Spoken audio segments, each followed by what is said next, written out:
The President may wish to sign the document.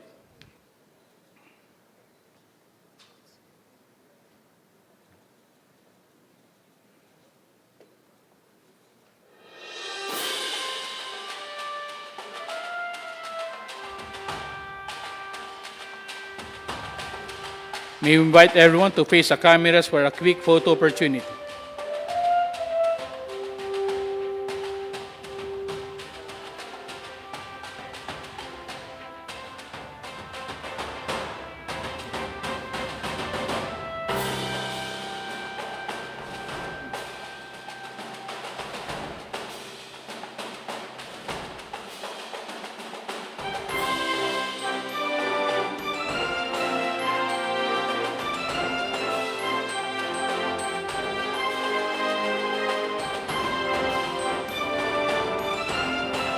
Thank you very much, Mr. President.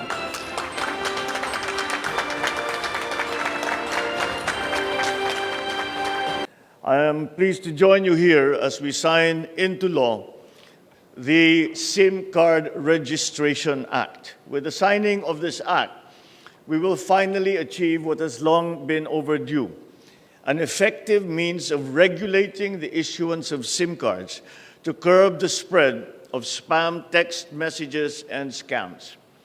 We will soon be able to provide law enforcement agencies the tools needed to resolve crimes perpetrated with the use of these SIM cards, as well as providing a strong deterrence against the commission of wrongdoing.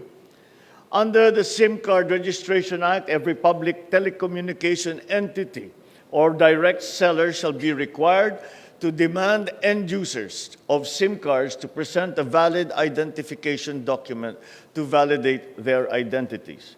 These telecommunications entities shall also be required to maintain a SIM card register of their subscribers, containing information required under this law.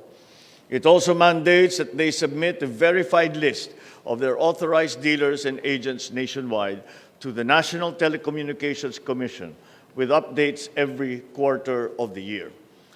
To cover all users of SIM cards in this act, telecommunications entities are mandated to ensure the registration of existing prepaid SIM card phone subscribers within a prescribed period. Failure to comply results to the grant of authority for telecommunications entities to automatically deactivate services to the specific SIM card subscriber under the force of law. The use of false or fictitious information, the use of fictitious identities, the use of fraudulent documents or identifications to register a SIM card shall also be dealt with by appropriate penalties.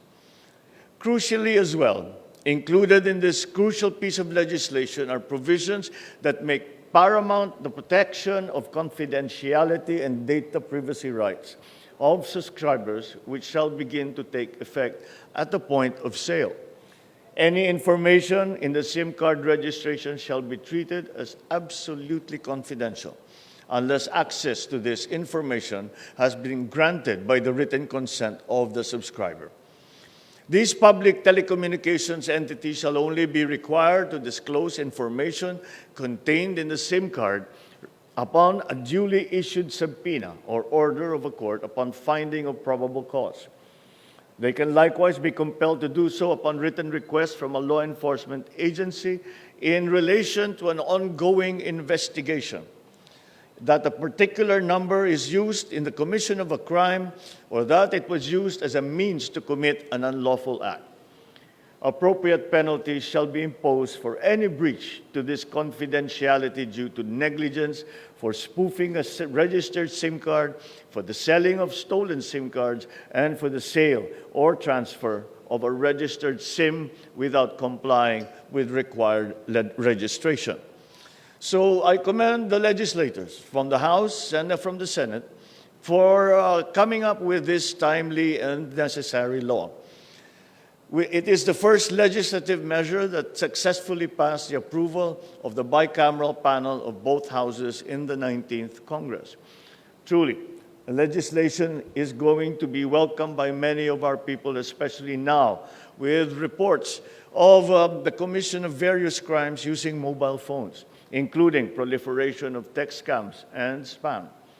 Indeed, with the signing of this law, we set the important tone that it is our national policy to ensure that technology shall only be used to improve our people's lives. Moving forward, it is my hope that we will be able to enact even more measures to help bring forth the security, progress, and prosperity that we aspire for our Filipino brothers and sisters and for the entire nation. Thank you at mabuhay tayong lahat. Magandang hapon po sa inyong lahat.